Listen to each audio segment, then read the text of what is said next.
Hello à tous et bienvenue dans ce 6e épisode de KP Family. Je suis aujourd'hui avec Mehmet, notre coach en performance, et avec Flora qui est coach Success Manager et coordinatrice du pôle CSM.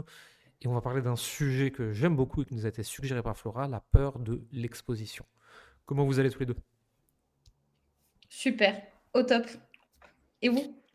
Très, très bien également. Très heureux de faire ces lives avec toi parce que là, on parle vraiment family et la famille, moi, c'est une de mes valeurs phares, donc très heureux d'être là.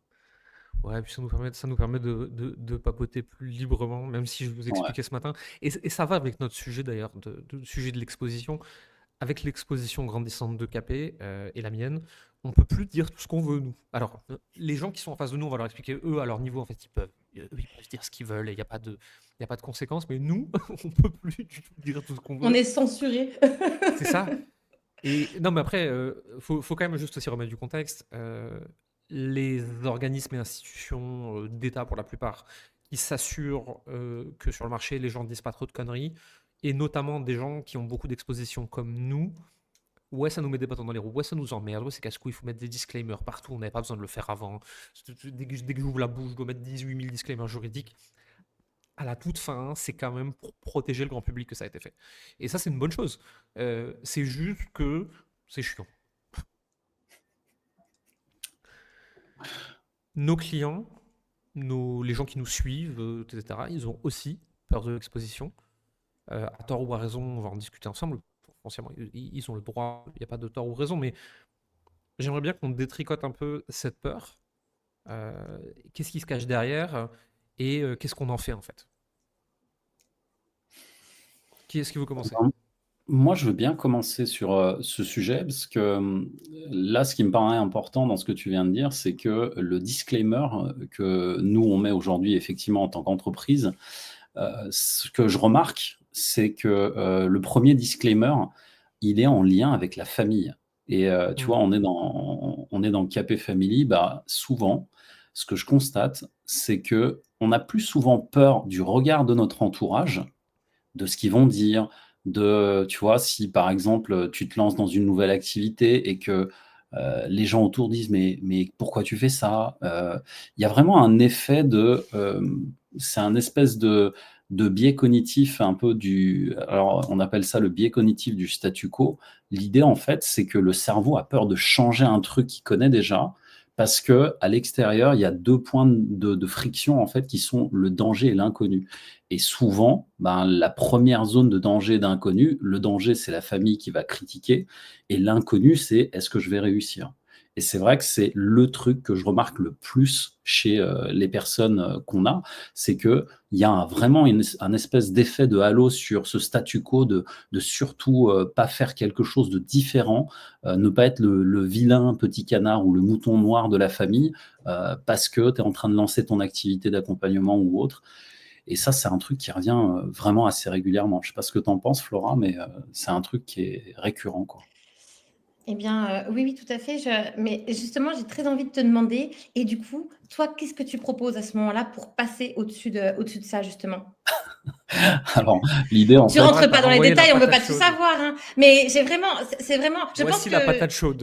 non, pas du tout. J'ai écouté ce que tu as dit. Je me suis mis en spectateur qui écoute cette vidéo et je me suis dit, oh, mais comment on fait? Ça m'intéresse, quoi, à fond. alors, le premier truc, c'est d'abord de, comment dire? De regarder, en fait, la première étape, c'est de regarder qu'est-ce qu'on veut soi-même. Et c'est souvent, ça qu'on oublie, c'est que quand on lance quelque chose, que ce soit une activité, que ce soit quelque chose de nouveau, qui nous incite nous à sortir de ce qu'on connaît, d'une zone, comme ça, de confort qu'on connaît, bah, en fait, c'est de regarder, en fait, quelles sont les raisons profondes, de pourquoi je me lance là-dedans. À partir de là, l'idée, c'est de savoir aussi, qu'est-ce que je suis prêt à mettre en œuvre et quelles sont peut-être les barrières et les barrières surtout mentales, puisque moi je m'occupe de cette partie-là en grande partie, c'est de voir en fait quelles sont les barrières mentales qui peuvent moi m'empêcher de passer à l'action. Et souvent, Et c'est ça, en fait, qui revient. C'est un espèce de discours interne qui nous a été téléchargé par notre environnement, l'entourage proche, la famille, et cetera. Et c'est souvent là-dedans, en fait, qu'il faut regarder en premier, détricoter un peu l'histoire qu'on se raconte et surtout la perception de cette histoire. C'est pas tant l'histoire en elle-même, c'est l'impact émotionnel qu'elle produit à l'intérieur qui bloque le passage à l'action. Et c'est souvent là-dessus que je travaille pour, détricoter ça et enlever cette charge émotionnelle qui, peut parfois nous faire culpabiliser de faire quelque chose d'inattendu, alors que c'est quelque chose qu'on veut peut-être profondément. Et ça, au départ, c'est pas facile à y aller seul. Et c'est pour ça que c'est quand même mieux d'être accompagné, quoi. Donc, la première peur de l'exposition, c'est notre famille et nos proches. Mmh. Et ensuite, qu'est-ce qui vient? Parce que la famille et les proches, je trouve que si c'est le plus intense, quelque part, c'est le plus facile à résoudre. Parce qu'en vrai, on peut mettre notre vie professionnelle dans une petite boîte cloisonnée, et la famille et les amis, ils voient pas tout ça, tu vois. C'est possible. Tant qu'on n'a pas un certain degré d'exposition, c'est facile, entre guillemets, tu vois. Mais ensuite vient la peur de l'exposition au public. Exactement. Et là, ça se sépare en deux choses. Flora, je veux ton avis juste après. C'est la peur du regard de mes pairs, donc des gens qui font le même métier que moi, qui sont peut-être plus anciens que moi, de professionnels, etc. Et le public, mes prospects. Mmh. Déjà, Flora, les personnes que tu accompagnes au sein de KP, qu'est-ce qu'ils ont le plus? Est-ce qu'ils ont plus peur du regard de leur père ou est-ce qu'ils ont plus peur du regard du public? Ils ont plus peur du regard du public. Alors Ok. effectivement, comme tu l'as dit, il y a cette peur aussi, du regard de la famille, hein, du jugement des personnes proches, famille, amis et cetera. Mais cependant, je te rejoins tout à fait sur ça, c'est une peur qui est qui est vite balayée. Voilà, en quelques explications, là, ils se rendent compte que finalement, bon ben, souvent le regard qu'ont ces personnes, c'est un regard bienveillant. Donc finalement, c'est avec eux-mêmes qu'ils ont ce problème et ça vient pas tellement du regard des personnes qu'ils connaissent, mais de eux-mêmes sur ce regard. Donc oui, c'est quelque chose qui est facilement évincé. Et donc le problème majeur qu'on rencontre plutôt, enfin en tout cas des retours que j'ai des clients, c'est la peur de l'exposition par rapport à l'audience. C'est-à-dire, moi, j'ai pas envie de raconter ma vie.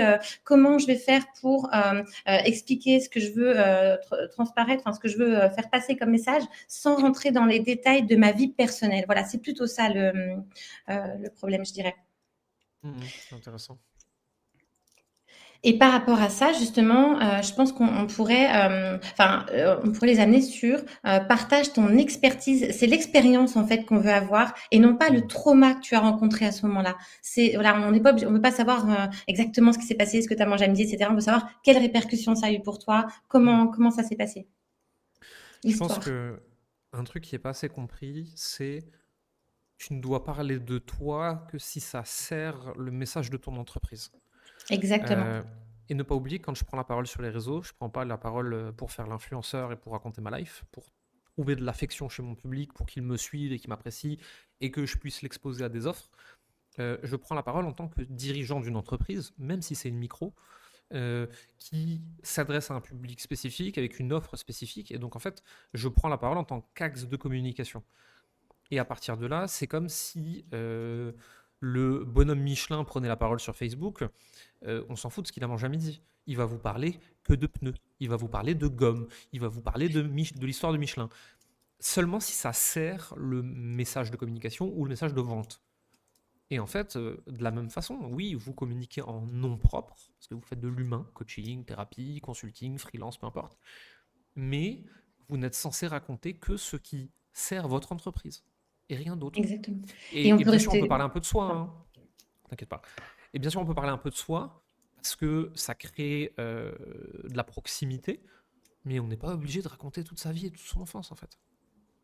Exactement, c'est ce que je voulais dire. On peut rester authentique, soi-même, parler vraiment de son histoire, mais sans forcément rentrer dans ces petits détails gênants, c'est pas nécessaire et le message passera, tout autant et aussi, il faut être préparé, ça Mehmet, tu peux nous en parler aussi, être préparé aux réactions qu'il y aura derrière et c'est tout à fait normal, c'est tout à fait OK. Je pense qu'il faut vraiment, parce que quand, nos clients parfois ils ont leur premier hater, ils comprennent pas. Ils disent: mais tu vois et c'est ça en fait, je me suis exposée, j'ai fait ça et là, regarde le message et au final, mais c'est humain. Il y a des personnes qui seront totalement pour, d'autres totalement contre.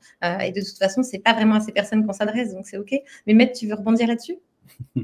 Ouais, en fait, c'est très juste ce qui se passe après la famille, parce que c'est par étapes.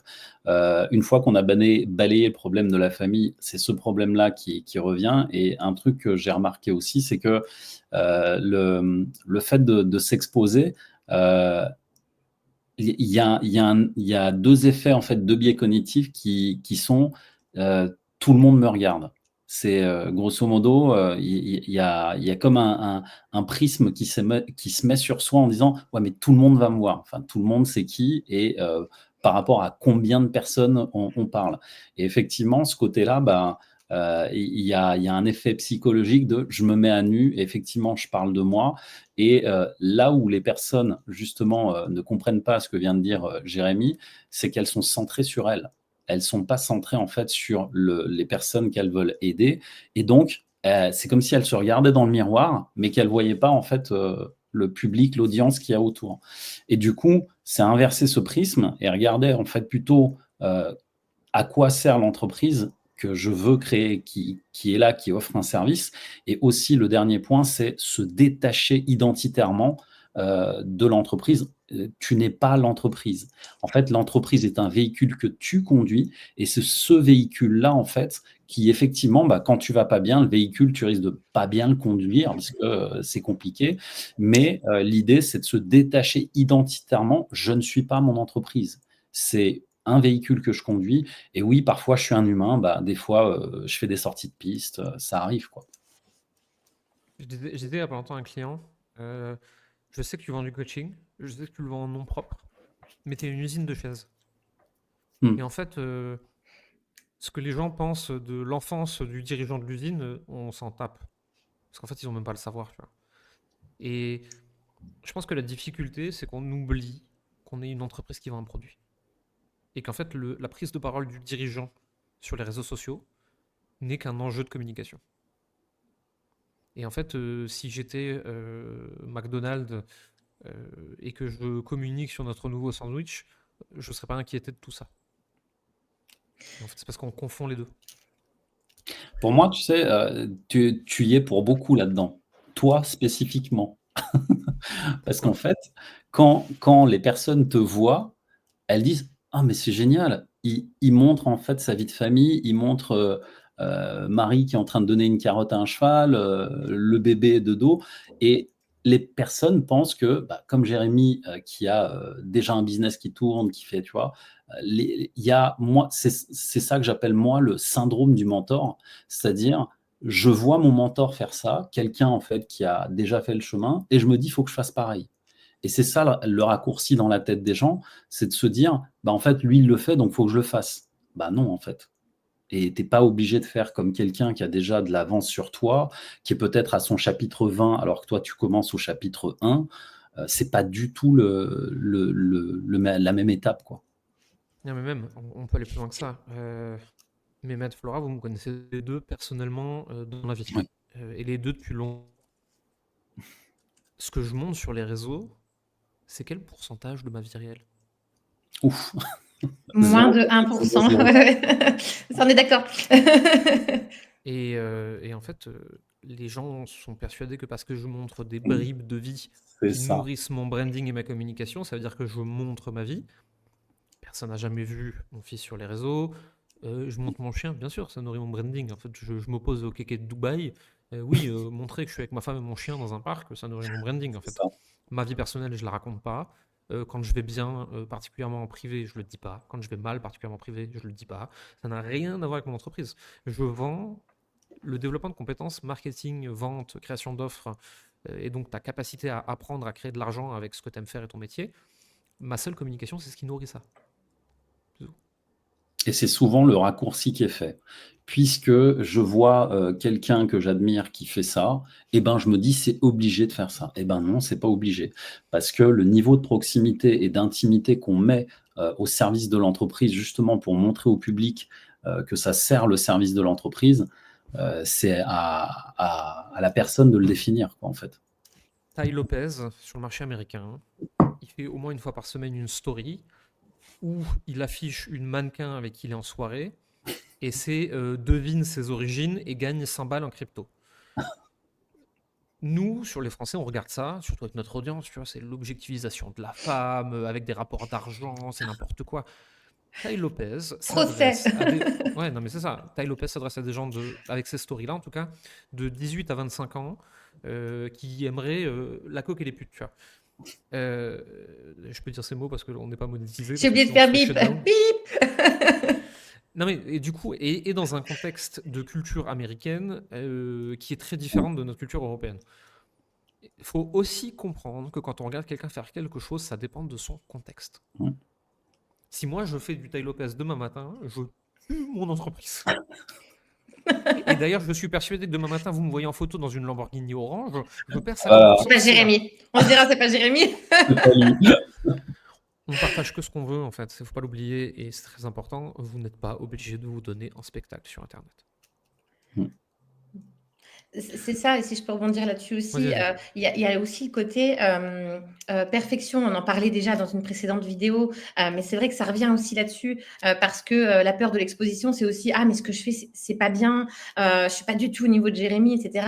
Mais en fait, je crois qu'il faut accepter que dans chaque apprentissage, on passe par des phases et c'est grâce à ça qu'on grandit. Et ça serait même presque dommage qu'on soit déjà grand, j'ai envie de dire, avant de passer par toutes ces phases, parce que c'est grâce à chaque petite chose, pas chaque petite erreur, si je peux appeler ça comme ça, que finalement on grandit, on se perfectionne et on devient très très bon dans ce qu'on fait par son propre apprentissage et non pas parce qu'on a vu quelqu'un qui réussit déjà avec ce que lui il fait. C'est soi-même qui construisons son modèle de perfection, j'ai envie de dire. Tu vois, ça aussi c'est super important pour ne plus avoir cette image, cette peur de l'exposition justement.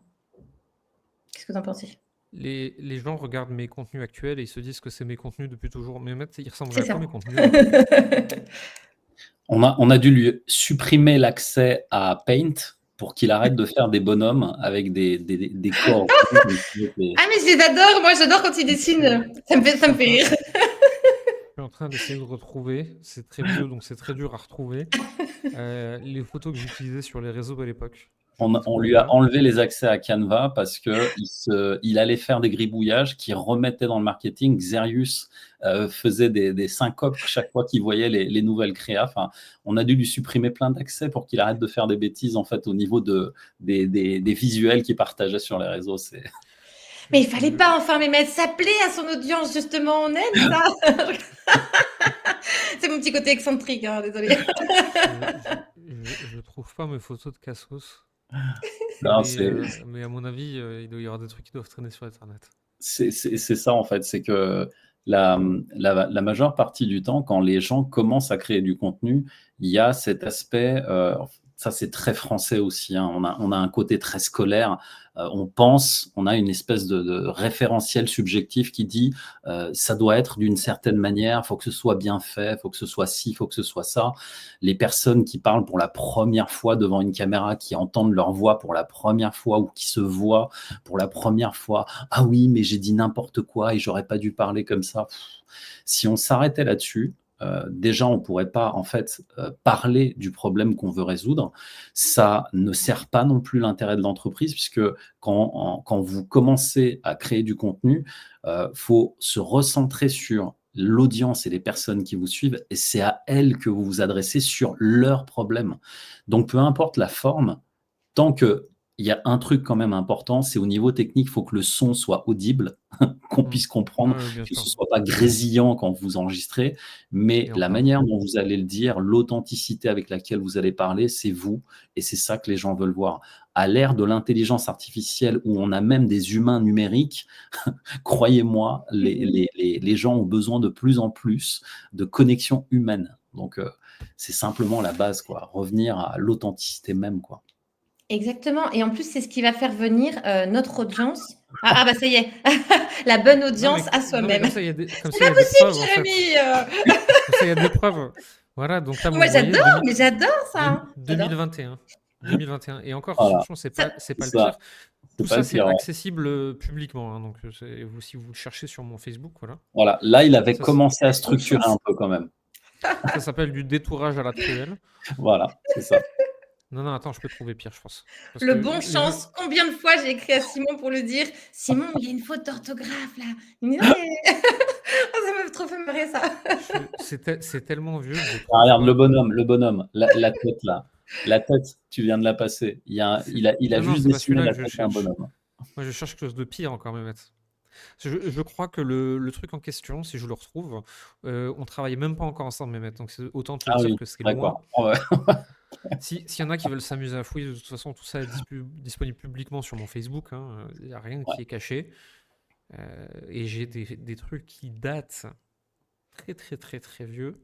Entre les photos de Attends, jeunesse, là, voilà, 2016, celle-là, avec 2016 avec Margot. Margot, oh là là. J'avais des cheveux. J'avais des cheveux. Dis donc, c'est bien, t'en avais, toi.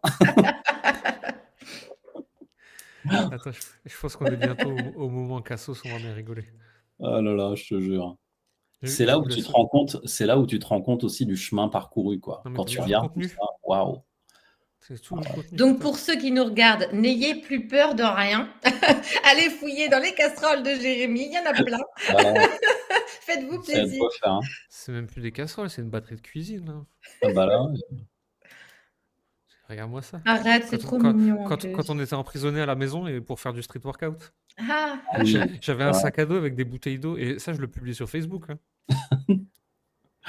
J'ai vraiment publié n'importe quoi, moi. mais moi je trouve ça génial, au contraire, c'est très inspirant. C'est ça aussi la vision qu'on a parfois de ce que nous on partage et ce que finalement la personne voit de l'autre côté. Parce que Ah là, non, tu me mais dis, j'ai créé un sac avec des bouteilles d'eau, mais c'est génial. Moi, je suis chez moi en confinement, je ne peux pas faire de sport. Ben, je suis ravie de voir ça. Je me dis, allez, je me lance, je fais pareil. On avait que ça à faire. Hum. C'est bien. c'est le moment où j'étais en Géorgie, à Tbilissi, c'est là où j'ai partagé le contenu le plus imparfait, le plus bordélique.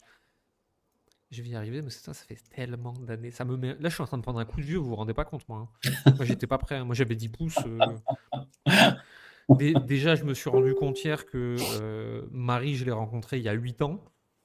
Ah ouais, ça fait déjà un bail, c'est pas mal. D'ailleurs, Flora, ça te dit quelque chose, ça? Oh punaise, c'est le mien, celui-là.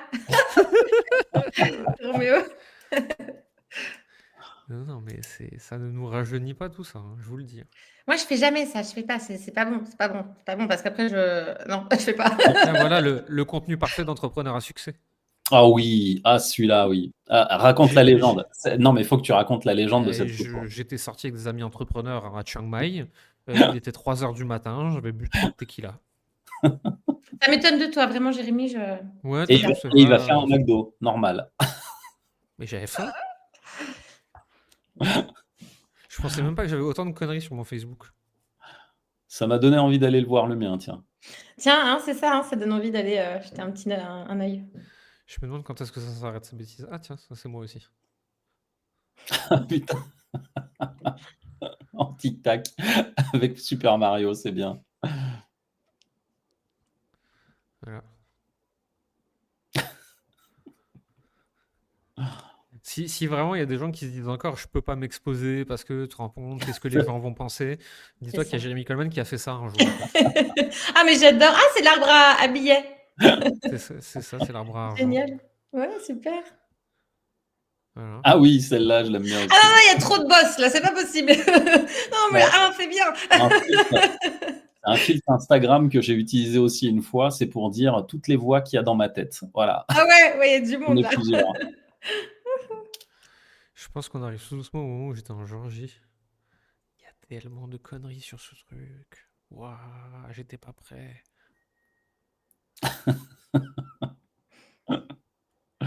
C'est les gens qui regardent encore la vidéo à ce moment-là alors que je suis en train de scroller. Voilà ce que je cherchais. Non, Mais non. j'allais dire, on dirait Matt Pokora, mais non, c'est. Je l'avais pas vu celui-là. Celui-là, c'est un lourd. Oh non. C'est là que vous avez décidé de lui confisquer les outils. Non, mais là, on se connaissait pas encore, on travaillait pas encore ensemble, mais c'est au moment où il a fait il a commencé à sortir des publicités, tu sais, avec le bonhomme avec Le juste bonhomme des bâton. traits comme ça. Ah, mais je Voilà. le vois très bien, le bonhomme bâton. Et Des fois, il réitère hein, quand même. alors, il réitère, mais le pire de l'histoire, c'est que quand il a lancé cette pub, il a utilisé ce visuel pour des publicités payantes. Et le pire, c'est que c'était l'une des publicités qui a le mieux marché. Alors, Oui. pourquoi vous lui Ah, retirez que vous- ses petits jouets? Parce qu'aujourd'hui, on est censé être une entreprise d'adultes. Voilà. D'accord. Et que, et que le tank juridique derrière n'est pas d'accord. C'est ça! C'est justement, en fait, et pour moi, ce serait mon mot de la fin, ensuite je vous demanderai le vôtre. C'est que profitez du fait que vous soyez petit et peu exposé pour tester un milliard de trucs et faites des conneries et c'est pas grave, en fait, il se passera rien. Moi, aujourd'hui, à mon niveau d'exposition, si je dis une bêtise, il y a des implications juridiques. Mais avant d'en arriver là, vous avez 3, 5, 8 ans devant vous, en fait. Donc profitez-en. Au niveau où vous êtes, vous risquez rien de très grave. Éclatez-vous. C'est quoi votre mot de la fin, tous les deux? Vas-y, Flora. Je suis en train de chercher le mien, là. D'accord, alors cherche, moi j'ai déjà trouvé. Vas-y. Alors moi j'ai envie de dire que, à partir du moment où tu passes à l'action, où tu sors de ta zone de confort, c'est déjà parfait. Parce qu'en fait, à partir de ce moment-là, c'est là où tu grandis, là où tu vas, vers la performance. Donc, voilà, vas-y, lâche-toi et passe à l'action et fais-toi plaisir. Ben, moi, je vais rejoindre un peu ce que tu viens de dire et ce sera plus sur l'aspect authenticité, rester soi-même, ne pas chercher à faire, quoi que ce soit d'autre, de copier un mentor, quelqu'un, et cetera. C'était la fameuse phrase, je sais plus si c'est Henry Ford qui avait dit ça, mais «Restez vous-même, les autres sont déjà pris», en fait. C'est Et Oscar Wilde. voilà, Oscar Wilde, merci. Et vraiment rester soi-même, ça, vraiment aujourd'hui, c'est ce qui compte le plus, c'est ce qui fait que les gens s'attachent à vous, donc pas besoin de jouer un rôle, quoi. Voilà, authenticité. Parfait. Merci à tous de nous avoir écoutés et à la semaine prochaine. Merci. Ciao, ciao. À bientôt.